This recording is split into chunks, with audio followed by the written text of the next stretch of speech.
Boston College getting a bit of revenge against the Clemson Tigers this time out, a 75-69 victory. The key was Boston College finally solving the problems of the Clemson press, and this time actually bringing out a little bit of a full-court press of their own.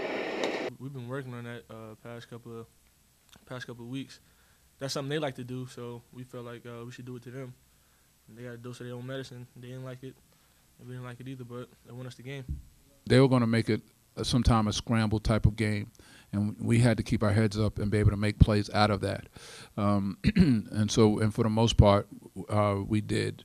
And that's the thing that I was most pleased about, that we did not, we didn't get, guys didn't panic with the basketball. They took the time, they tried to make plays, and for the most part, we got the looks that we were looking for.